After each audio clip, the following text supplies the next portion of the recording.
మన హృదయమునందు కూడా ఆవిడ లక్ష్మీదేవి వసించి ఉంటుంది. ఆ హృదయం లక్ష్మీదేవి హృదయం పుట్టినవాడు కొడుకు అయి ఉంటాడు.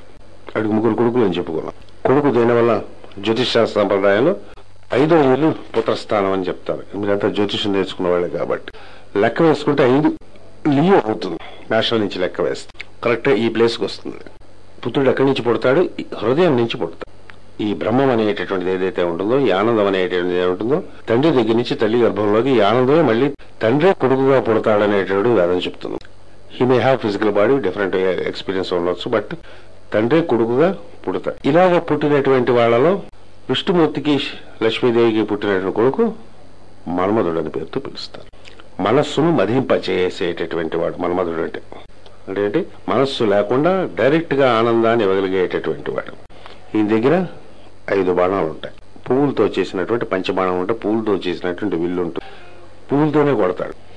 అమ్మవారి చేతిలో పంచబాణామృత అనేటటువంటిది అమ్మవారి లలితా సహస్రనామంలో లోపాముద్ర గురించి చెప్తూ ఉండేటప్పుడు ఈ పంచబాణముల గురించి చెప్తారు అమ్మవారివి. 5 బీజాక్షరములు పంచబాణములకు సంబంధించినటువంటి ఉంటాయి. ఆయి, ఏ, ఓం, క్రోమ్, హీం ఏవో మంత్రం ఉంటుంది. ఇప్పుడైనా మంత్రశాస్త్రంలో చెప్పుకుంటాం మనం. ఆ బీజాక్షరాలు స్మరించడం వల్ల ఈ 5 బాణములు మన దగ్గర వెలుగుతాయి. కానీ మనకు కూడా 5 బాణాలు ఉంటాయి.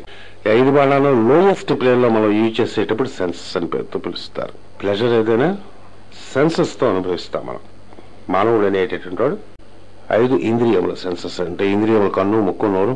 మంచి కాఫీ తాగితే ఆనందంగా ఉంటుంది కొందరికి, కొందరికి బాగా ఏడ్చినట్టుగా ఉంటుంది, కొందరికి బోర్న్విటా తాగితే బాగుంటుంది, కొందరికి పాలు తాగితే బాగుంటుంది, కొందరికి రసం తాగితే బాగుంటుంది, టేస్ట్ని బట్టి. అలాగే మంచి సినిమా చూస్తే, బూతుల సినిమా చూస్తే వాడికి బాగుంటుంది, కొందరికేమో రామాయణం చూస్తే బాగుంటుంది. లోపల ఉండే మనిషిని బట్టి ఇంద్రియములు, ఇంద్రియార్థములు యూజ్ చేయటం అనేటువంటిది ఉంటుంది. ఇంద్రియములతో ఏముండదు. ఇంద్రియములు ఎప్పుడు కూడా స్వచ్ఛంగా ఉంటాయి. ఇంద్రియార్థములన్నీ కూడా స్వచ్ఛంగా ఉంటాయి. వీడి లోపల పనిచేసేటటువంటి వాడి వాసన బట్టి ఉంటుంది. ఆ వాసన ఏమిటంటారు? అలక్ష్మి అని పేరుతో పిలుస్తారు. అది వద్దని చెప్పేసాం మనకు. ఇప్పటికే మీకు అందరికీ అలక్ష్మి అంతా క్లీన్ అయిపోయి ఉంటుంది చెప్పుకున్నాం కాబట్టి. శిశువుతో నిత్యం పఠించేటటువంటి వాళ్ళకి మలములు వాళ్ళకి తెలియకుండానే నిర్మూలన అయిపోతాయి. వాళ్ళకి తెలియక కరెంట్ ఉందా లేదా అని అట్లా వేలు పెట్టక్కర్లేదు, పెట్టి షాక్ కొడుతుంది అన్నాడు. అలాగా ఈ మంత్రం చదవటం వల్లే సమస్తమైన మలములు రోజు రోజుకి డ్రాప్ అయిపోయడం, మనస్సు ప్రశాంతం చెందటం, ఆనందం అనేటటువంటి దాన్ని నిజంగా అనుభూతం చేయడం అనేటటువంటిది మొదలవుతుంది. ఈ చిక్లీతుడు అనేటటువంటి వాడు మన్మధుడు. చిక్లీతం అంటే ఏంటంటే తడపటం. కరెక్ట్ గా అర్థం ఏంటంటే మామూలుగా కరెక్ట్ అయినటువంటి అర్థం తడుపుట అనేటువంటి అర్థం. ఏదైనా సరే పుట్టాలి అంటే తడపకుండా పుట్టదు. మొక్క వేస్తే కొంచెం నీళ్లు పోయాలి. గ్రీన్ హౌస్ల్లో ఉన్నా సరే నీళ్లు పోస్తారు. టెంపరేచర్, ఎరువులు భూమి మీద లేకుండా, అసలు భూమిలో పాతకుండా టమాటాలు కొన్ని కోట్లు పుట్టిస్తారు. ఇలాంటి ఇల్లు ఇంట్లో ఉంటుంది, ఆ ఇంట్లో పుట్టిస్తారు. నేల మీద పాతడం ఉండదు. గ్రీన్ హౌసెస్ ఫారెన్లో ఉంటాయి, ఇండియాలో రాలేదు. ఒక 20 acres 30 acres లో ఒక షెడ్లో కడతాడు. కట్టి చెవులు చెట్లన్నీ ఉంటాయి, కింద భూమి ఏమి ఉండదు, అన్ని ఆకాశంలో ఉంటాయి. వాటికి ఇంజక్షన్లు అంటే ఇస్తారు. ఏవి కావాలో కెమికల్స్ అన్ని కూడా వాటికి సప్లై చేస్తారు. నీళ్లు తప్పనిసరి వాటికి. చూసాను, నీళ్ళు లేకుండా ఇడాన్ని చేయగలమంటే నీళ్ళు కుదరదు. తడపటం అనేటటువంటిది లేకుండా పుట్టి వృద్ధి చెందడం అనేటటువంటిది ఉండదు. ఇది 7 లోకముల్లో ఈ తడవడం అనేటటువంటిది ఉంటుంది. మనకి సంబంధించిన హైయెస్ట్ ఏంటంటే మీరు అలాగా వీటిని మెడిటేట్ చేసుకుంటూ ఉంటే తడపడం అనేది అర్థమవుతుంది. ఒకళ్ళకొకళ్ళు నచ్చాలంటే హృదయం తడవాలి. ఆర్ద్రత అంటారు. ఆర్ద్ర మనం చూసారా ఇంత పూర్వం అమ్మవారిని. వీడిని చూస్తే మన హృదయం కరుగుతుంది. ఎప్పుడు కరుగుతుంది? దొంగ ఉండకూడగా అన్నప్పుడు కరగదు అన్నాడు. ఎప్పుడు కరుగుతుంది? ఎవరినైనా చూస్తే అకారణంగా మన దగ్గర నుంచి ఏం కోరకుండా మనకి సేవ చేసేటటువంటి వాళ్ళు ఉంటారు. పిచ్చివతలు ఉంటారు. అలాంటి వాళ్ళు పిచ్చివాళ్ళు. దీనివల్ల ఏమిటి వస్తుంది? రాదని తెలిసి కూడా చేస్తారు సాయం. సరే, ఆ చేస్తుండేటప్పుడు వాడు చేసిన వాళ్ళని చూడగా మనకి ఏమిటవుతుందంటే ఎంత దరిద్రుడైనా సరే, ఎంత దుర్మార్గుడైనా సరే హృదయం కరుగుతుంది. కదా, ఏం చేయాలనిపిస్తున్నాడు, ఏదైనా చేయాలనిపిస్తున్నాడు. ప్రేమ ఎక్కువ పుట్టేసిందంటే ఏం చేస్తాం? ఏదైనా చేద్దాం అనిపిస్తున్నాడు. లోవర్ ప్లేన్లో మేల్ అండ్ ఫీమేల్ మధ్య ఈ ప్రేమగా ముందు వ్యక్తం అవుతుంది. హైయెస్ట్ ఇది. అమ్మాయిని అబ్బాయిని ప్రేమించినప్పుడు అమ్మాయి కోసం ఏదైనా చేసేద్దాం అనిపిస్తుంటుంది వీడికి. ఇంట్లో డబ్బులు పట్టుకొచ్చేసైనా సరే అమ్మాయికి చాట్లు గేట్లు తినిపించి ఇవన్నీ చేసి సినిమాలు తీసుకెళ్ళి చేస్తారు. సరే, అలాగే నిజంగా నచ్చిన సమస్తము సంపద చేయడానికి కూడా లేడీ ప్రిపేర్ అయి ఉంటుంది. ఐడియల్ అయినటువంటి మ్యారేజ్ లో వైఫ్ అండ్ హస్బెండ్ ఒకరికొకరు సమస్తం సంపూర్ణ చెందుతారు.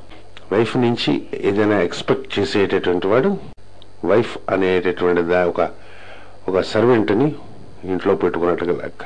ఆ భార్య మాత్రం కాదు. భర్త నుంచి ఏమైనా ఎక్స్పెక్ట్ చేసేటటువంటి భార్య హస్బెండ్ అనేటువంటి ఒక మిషన్ ఇంట్లో కొనుక్కుని పెట్టున్నాడు. ఇది అర్థం అవడానికి సంస్కారం కావాలి, జన్మలు కావాలి. రాముల వారు సీతాదేవి నుంచి ఏం ఎక్స్పెక్ట్ చేయలేదు, సీతాదేవి రాముల వారి నుంచి ఏం ఎక్స్పెక్ట్ చేయలేదు.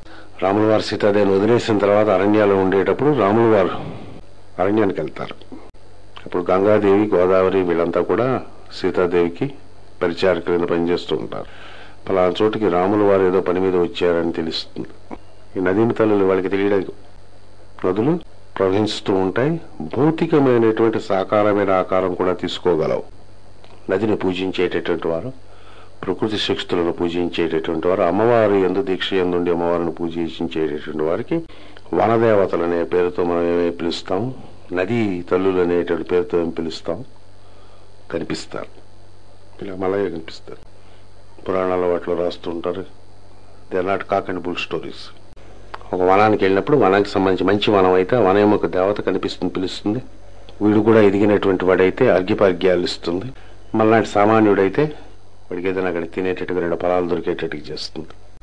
దుర్మార్గుడైతే అక్కడ ఉన్న తేళ్లు పావుల్ని పంపిస్తుంది.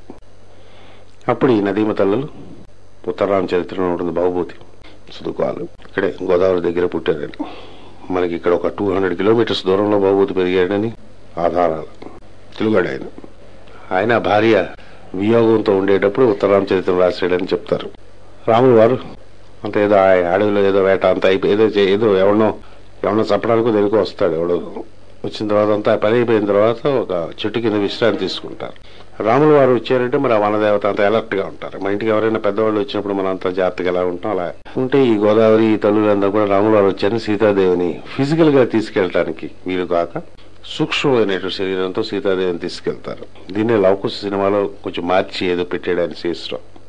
తీసుకెళ్ళినప్పుడు ఆవిడ వచ్చి రాముల వారి పాపం పడుకుంటే సేద తీర్చాలని తల మీద ఇలా పెడుతుంది. అంటే రాముల వారు పోలుస్తారు, సీతాదేవి ఇక్కడ ఉంది, సీతాలే చదువుస్తాడు. అది భార్యాభర్తల మధ్య, వాళ్ళిద్దరి మధ్య ఉండేటటువంటి ఆర్ద్రత ఏదైతే ఉంటుందో అది ఆర్ద్రత. Love for something, love for an item, love for a thing, love for an experience, love for some expectation అన్నది లవ్ కాదు, అంత ఎమోషన్ కింద లెక్క, కింద లోకాలకు సంబంధించి. మన్మధుడు చిక్రీతుడు అనేటటువంటి వాడి యొక్క ప్రేమ ఎటువంటిదంటే, ప్రేమ వల్ల ఏమిటవుతుంది, భార్యాభర్తల గడల ప్రేమ వల్ల పిల్లలు పుడతారు, ప్రేమ స్వరూపులై పిల్లలు పుడతారు. అలాగే అమ్మవారి ప్రేమ స్వరూపం వల్ల ఈ 3 కొడుకులు పుడతారు. పుట్టిన దాని వల్ల ఏమిటి వస్తుందంటే ఆనందం వస్తున్నాడు. పతివ్రత అయినటువంటి స్త్రీ, ఏకపత్ని వ్రతుడైనటువంటి భర్త, వీరిద్దరూ పిల్లడు పుట్టిన తర్వాత ఏకాంతమునందు పిల్లడితో ఆడుకుంటూ ఉండేటప్పుడు ఏదైతే ఉంటుందో ఫీలింగ్, దాన్ని మోక్షం అంటారని చెప్తారు. ఒక్కడు మూసుకుని ఏదో వెళ్ళిపోయి చెప్పం కాదన్నాడు. అంటే యోగ సాధనకి దానికి సన్యాసం తీసుకుని అవన్నీ తీసుకోవాలనేటటువంటిది నిజమే అయితే వశిష్ఠుడు, శ్రీరాముడు, కృష్ణుడు వీళ్ళంతా మార్గం తప్పేసి ఉండాలి, అంతే కదా. సృష్టి యందు ఏదైతే హైయెస్ట్ ఎక్స్పీరియన్స్ ఉంటుందో ఆ ఎక్స్పీరియన్స్ ఆర్ద్రత కింద ఇవ్వబడుతుంది. హైయెస్ట్ ఫిజికల్ ప్లేన్లో భార్యాభర్తల మధ్య, తల్లి కూతురు కొడుకు మధ్య, తండ్రి కూతురు కొడుకు మధ్య, సరైనటువంటి అన్నదమ్ముల మధ్య, తండ్రి ఎడల తల్లి ఎడల, ప్రాణ స్నేహితుని ఎడల. ప్రాణ స్నేహితుడు అంటే వాడు, వాడి దగ్గర ఇంకా మనం చెప్పుకోవాల్సింది దాచుకోవాల్సింది ఏమీ లేనటువంటి వాడు ప్రాణ స్నేహితుడు అంటాడు. జీవితానికి ఒక్కడిని సంపాదిస్తే సార్ జీవితం ధన్యమైపోయినట్టు. Only single person. ప్రాణ స్నేహితురాలైనా పర్వాలేదు ఆడవాళ్ళకి. దానికి చాలా సాక్రిఫైస్ కావాల్సి వస్తుంది, చాలా ఎలివేషన్ కావాల్సి వస్తుంది. సింపుల్ కాదు అది.